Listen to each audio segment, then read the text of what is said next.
성부와 성자와 성령의 이름으로 말씀드립니다. 기대하십시오. 주님의 평안이 함께 하시기를 빕니다. 주님 안에서 우리 모두 항상 건강하시고 또 항상 주님 충만하시고 또 우리 안에 삶 속에 감사가 가득하시기를 빕니다. 오늘 우리는 누가복음 15장에 나오는 탕자의 비유, 돌아온 탕자를 맞이한 아버지에 대한 그 비유의 말씀을 읽었습니다. 성경 가운데 아마도 가장 널리 알려진, 가장 유명한 그런 비유입니다. 널리 알려지고 유명하다는 것은 그만큼 사람들에게 감동을 준 것이죠. 그리고 이 비유 안에 어떤 진리와 깨달음이 있다 하는 것입니다. 여러분도 이 비유의 말씀을 읽을 때마다 아마 큰 감동을 받을 겁니다. 어떠세요, 여러분?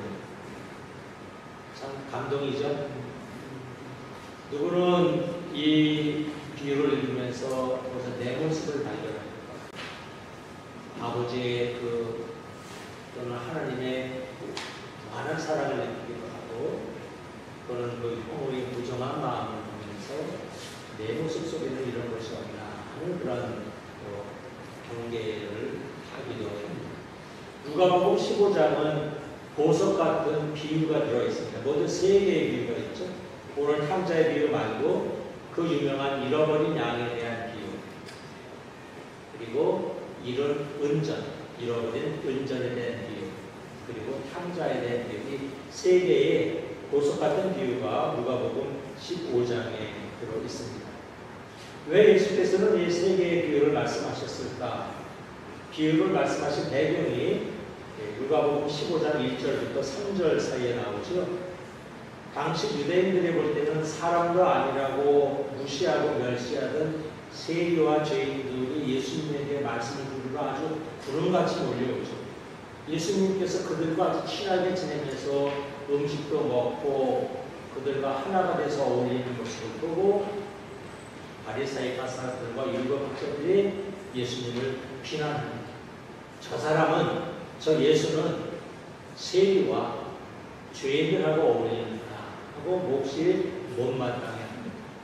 이 말을 들으시고 예수께서 그 못마땅해 하는 바리새파 사람들과 율법학자들에게 들려주신 말씀이 잃어버린 양의 비유, 잃은 본전, 그리고 오늘 이 잃어버렸던 아들 탕자의 비유를 말씀해 주신 것이죠. 세 비유의 결론은 모두 똑같습니다. 사람들이 보잘것없다고 생각하는 이런 죄인 한 사람이 회개하고 오면 하늘에서는 기뻐하신다. 하늘에 계신 하나님께서는 죄인들이 회개하고 오면 그 죄가 어떠했든지 어떤 과거를 가졌든지 하나님은 기뻐하신다. 그런데 왜 당신들은 율법학자들이요, 바리새파 사람들이요, 당신들은 하느님이 그렇게 기뻐하시는데 왜 당신들은 하느님처럼 기뻐하지 않고 못마땅해 하느냐 하는 것이 세 비유가 우리에게 주시는 결론입니다. 오늘 주보를 보시면 주보 편지에 스페인 화가 무리오가 1600년경에, 그러니까 400년 전에 그린 그림입니다. 무리오가 성경을 열심히 읽고 보고 묵상했던 것 같습니다. 복음서에 나오는 모든 내용을 그림 하나에 다 담았죠.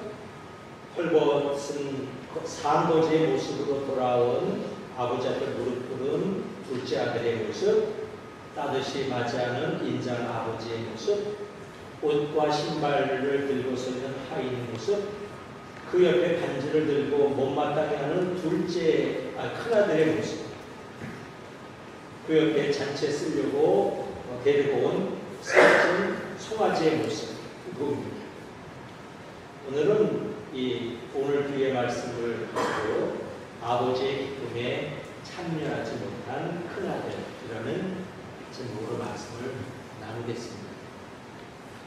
우리는 오늘 비유를 볼 때 특별히 탕자인 둘째 아들의 모습에서 여러 가지를 볼 수 있죠. 여자의 모습도 보죠.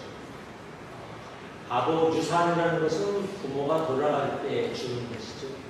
그런데 아버지가 아직 정정하게 살아있는데 유산을 달라고 하죠. 동양에서 보면 어마어마한 불효의 모습이죠. 그리고 인간의 어디서든 실패와 좌절, 눈물, 회개와 변화의 모습을 우리는 볼 수 있습니다. 또는 어떤 심리학자들은 또 조금 긍정적으로 봐서 자기를 추구하기 위해서 세상을 떠나는 모험심 가득한 젊은이도 묘사하는 심리학자도 있습니다. 그러나 방법은 잘못됐죠. 아버지에게 유산을 막 때를 쓰면서 달라고 해서 떠나는 모습은 잘못됐는데 어떤 심리학자들은 자기를 추구하기 위해서 세상으로 떠나는 어떤 모험심 가득한 젊은이로 보기도 하죠. 그래서 결국 이 사람은 실패와 좌절을 통해서 고통 속에서 자기를 발견했다라고 심리학적으로 보는 사람들도 있기는 합니다. 하여간 이 둘째 아들은 아버지를 떠나서 죄된 행동을 하고 허람, 방탕한 생활을 하고 실패와 좌절을 경험합니다. 그리고 다시 죄에서 돌아옵니다. 회개를 하죠. 그래서 아버지에게로 향해서 온다 하는 것이죠. 또 우리는 이 둘째 이 아들의 모습에서 여러 가지 많은 모습들, 인간의 모습, 사람의 모습을 볼 수도 있고, 또 어떤 심리학자는 이 탕자의 모습에서 용기를 보기도 합니다. 용기라는 게 뭐냐? 진정한 돌아옴, 회개를 하려면 용기가 있어야 하는데 이 둘째 아들은 좌절과 실패의 그 자리에서 아버지에게로 향해 돌아가겠다는 그런 용기, 그 믿음이 있었기 때문에 다시 아버지에게로 돌아갔다. 이렇게 또 보는 사람들도 있습니다.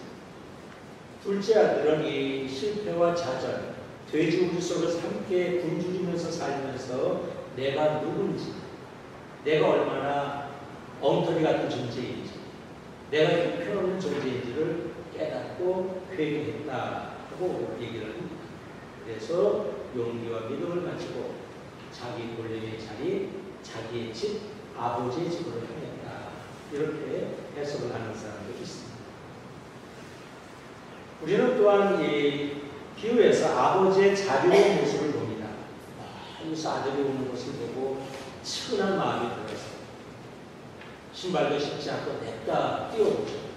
그 당시에 어른이, 지체가 있는 어른이 뛰어다닌다는 것은 상상할 수 없는 일입니다. 동양에서도 지체 있는 사람들은 절대로 조선시대 보면 뛰어다니지 않았습니다. 뛰어다니는 사람은 어떤 사람들만 뛰어다녔어요? 집에서 심부름하는 하인, 조선시대에 많이 쓰던 상놈들, 이런 사람들은 주로 뛰어다녔지만 양반은 뛰어다니지 않았다고 합니다. 이 아버지는 그럼에도 불구하고, 어른임에도 불구하고 측은한 마음에서 뛰어가서 아들의 목을 끌어안고 입을 맞추고 환영을 해주죠. 우리는 이런 아버지의 모습에서 이 사랑의 숭고함, 용서의 따뜻함, 위대함, 아버지의 그 기쁨으로 가득한 그 환영하는 마음을 우리가 볼 수 있습니다. 혹시 여러분의 자녀가 이렇게 해서 돌아온다면 여러분도 오늘 이 아버지같이 할 수 있겠어요? 네. 우리 이제스님이 아멘 하셨습니다. 다른 분도 할 수 있겠습니까? 예. 우리는 다 이 아버지 같은 마음이에요. 오늘 설교 더 안 해도 되겠습니다. 여기서. 쉬운 것은 아닙니다. 그럼에도 이 아버지는 오늘 그런 모습을 보입니다. 죄인이 회개하고 새 사람이 되어서 새 사람이 되고자 돌아오면 하늘에 계신 하나님은 이렇게 기뻐서 버선발로 뛰어나서 끌어안고 입을 맞춰주고 새 옷을 갖다주고 새 신발을 갖다주고 새 가락지를 끼워준다 하는 그런 아버지의 마음, 하느님의 사랑의 마음을 그대로 나타냅니다. 오늘 이 시간에 저는 특별히 큰아들의 마음을 좀 자세히 보고자 합니다. 큰아들의 마음은 냉랭하고 무정합니다. 큰아들은 어떤 사람이었나요? 그는 매우 성실했습니다. 아침이면 밭에 나가서 일하고 돌아옵니다. 아버지의 말씀을 늘 잘 들었습니다. 사람들에게 인정받으며 살았습니다. 언제나 열심히 일을 하는 그런 조금 더 겉으로 봐서는 나무랄 데 없는 그런 사람이었습니다. 그런데 이 겉으로 봐서 나무랄 데 없는 이 완벽해 보이는 이 큰아들은 동생이 탕자의 그 비참한 삶에서 돌아왔는데도 동생을 반갑게 맞이하지 않습니다. 한영잔치가 열린 집안으로 들어가려 하지도 않습니다. 돌아온 동생을 브라더, 동생이라고 부르지 않습니다. 아버지에게 말할 때 이렇게 하죠. 아버지, 당신의 아들이 돌아왔습니다. 이렇게 얘기합니다. 내 동생이라고 얘기하지 않습니다. Is son of yours. 이렇게 얘기합니다. 얼마나 큰 아들이, 얼마나 이 둘째, 자기 동생과 얼마나 마음이 멀어졌는지를 알 수 있습니다. 여러분, 우리가 무정해지면, 마음의 온도가 식으면, 이렇게 됩니다. 내 동생을 내 동생이라고 하지 않습니다. Is son of yours. 당신의 아들. 이게 큰아들의 마음의 모습입니다. 그리고 동생을 따뜻하게 맞이해드리고 송아지를 잡아 잔치를 하는 그 잔치 자리에 가지 않습니다. 그런 아버지에게 불만을 표시하고 마음은 분노로 가득합니다. 왜 이 큰아들은 화를 내고 아버지의 기쁨의 잔치에 참여하지 않고 동생을 환영해주지 못했을까? 그 점을 조금 보도록 하겠습니다. 그는 돌아온 이 동생, 탕자로 돌아온 동생에 대한 환대가 몹시 못마땅했습니다. 아버지가 살찐 송아지를 잡아주고 잔치를 해주는 것을 보고는 나는 성실하게 아버지를 모셨는데 나에게는 염소새끼 한 마리 안 잡아주시고 어떤 보상도 안 해주셨는데 형편없는 동생을 저렇게 환영하는 아버지를 보고 그는 화가 났던 것입니다. 큰아들의 마음에는 동생을 잃어버린 존재로 보는 마음이 없었습니다.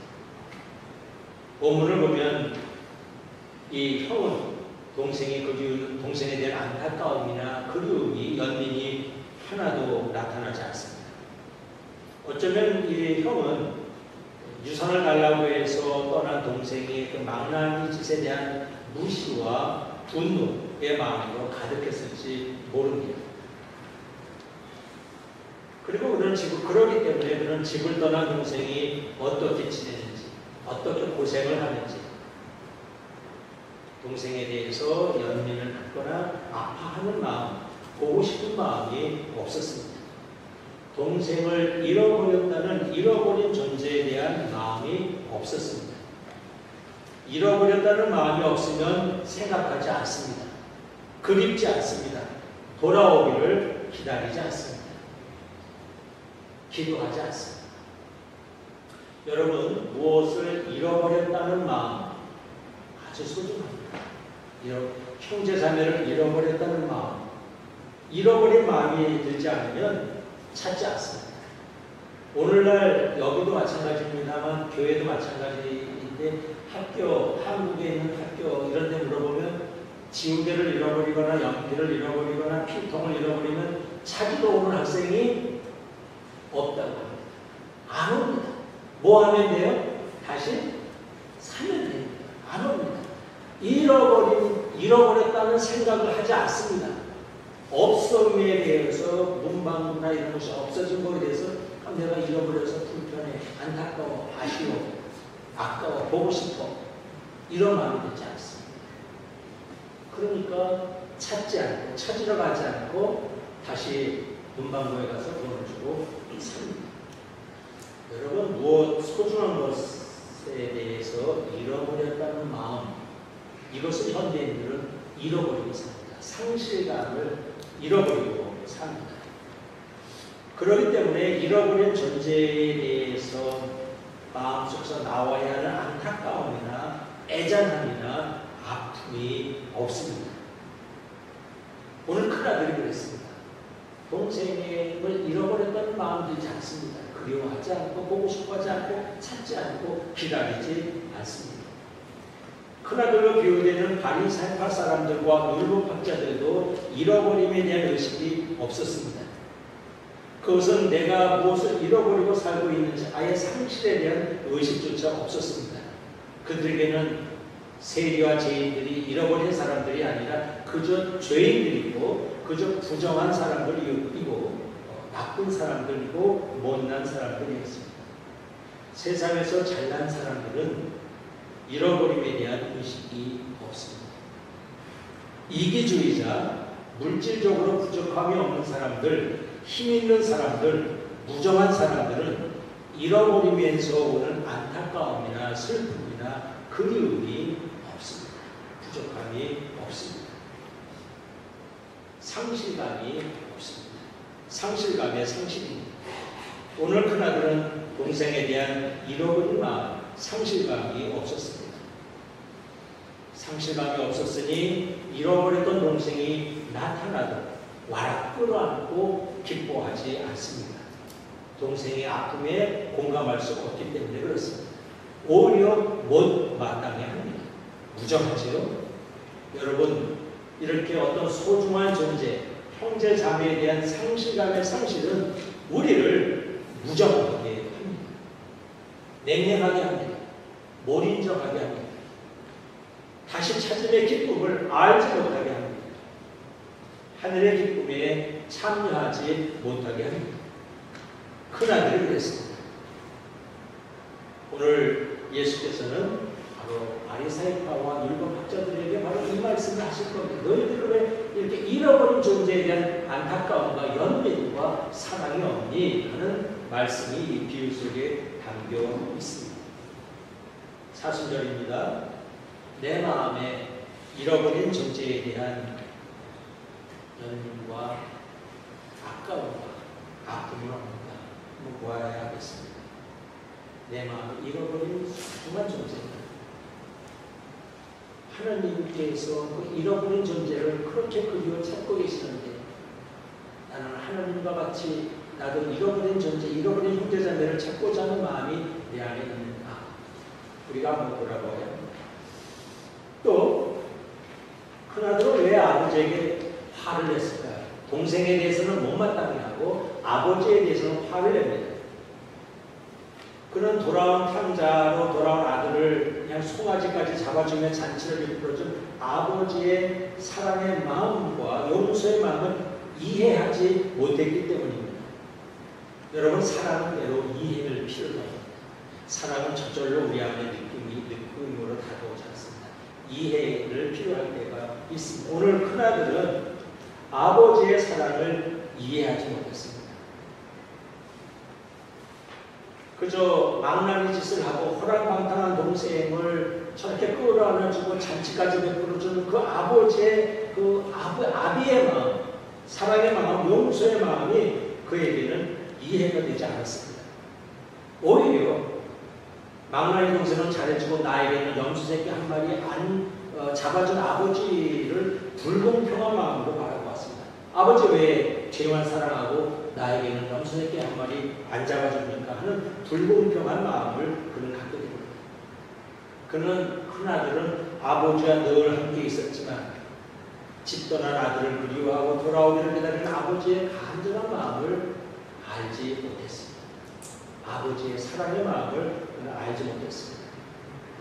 우리가 늘 신앙생활 한다고 하느님의 사랑의 마음을 저절로 아는 것은 아닙니다. 하느님의 사랑을 이해해야 합니다. 오늘 이 비유에서 아버지는 하느님을 의미합니다. 아버지의 마음을 한없는 사랑과 자비와 용서의 기쁨으로 죄인들이 돌아오기를 기다리시는 하느님의 그 사랑의 마음을 의미합니다.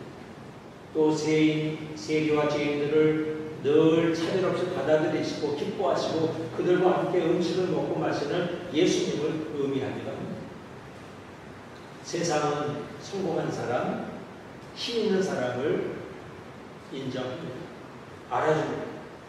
그러나 하느님은, 예수께서는 사회적인 소수자, 약자를 소중히 여기셨습니다. 하나님은 세상에서 실패자도 낙오자도 약자도 차별 없이 기다리시고 사랑하십니다. 큰아들은 아버지의 이 마음, 하느님의 이 마음을 이해하지 못했습니다. 여러분, 우리는 하느님을 안다고 말할 때 무엇을 통해 하나님을 알까? 하나님을 아는 것은 여러 가지가 있는데, 물론 지적 탐구를 통해서 우리가 하나님을 알 수도 있지만 우리는 사람을 통해서 하나님을 알아가요. 이 아들은 아버지와 늘 함께 있었지만 아버지의 사랑을 이해하지 못했습니다. 우리 아버지의 사랑의 마음을 제대로 알지를 못했습니다. 오늘 우리는 신앙생활 한다고 하면서 하나님의 사랑의 마음을 우리는 얼마나 이해하고 있는가? 하나님의 사랑의 크기와 사랑의 깊이와 사랑의 온도를 알아야 합니다. 율법학자들과 바리새파 사람들은 율법에는 충실했지만 하나님의 사랑의 깊이와 넓이와 크기를 제대로 알지 못했습니다. 그들은 율법을 철저히 실행하는 사람만 하나님의 사랑해 주시고, 그렇지 못한 사람들은 하나님께서도 버리는 줄로 이해를 했습니다. 오늘 큰아들의 아버지 이해와 똑같습니다. 사랑하는 여러분, 사순절입니다. 이 사순절에 우리가 알아야 할 것이 있습니다. 하나님의 사랑의 크기, 하나님의 사랑의 깊이, 하나님의 사랑의 넓이, 이런 것을 우리는 깊이 우리의 몸으로, 마음으로 알아야 합니다. 하나님의 사랑의 온도, 제가 설교 준비를 하다가 깨달았는데, 여러분, 하나님의 사랑의 온도는 몇 도일까요? 하나님의 사랑의 온도, 한번 아시나요? 하나님의 사랑의 온도 한 36도 되실까요? 우리 체온? 여러분의 사랑의 온도는 몇 도예요? 제가 오늘 여러분의 사랑의 온도와 하나님의 사랑의 온도를 제가 공개하겠습니다. 이거 이 지구촌에서 저 혼자 오늘 처음 공개한 겁니다. 하나님의 사랑의 온도, 우리들이 이상적인 우리의 온도, 우리 믿음의 온도, 제가 공개합니다.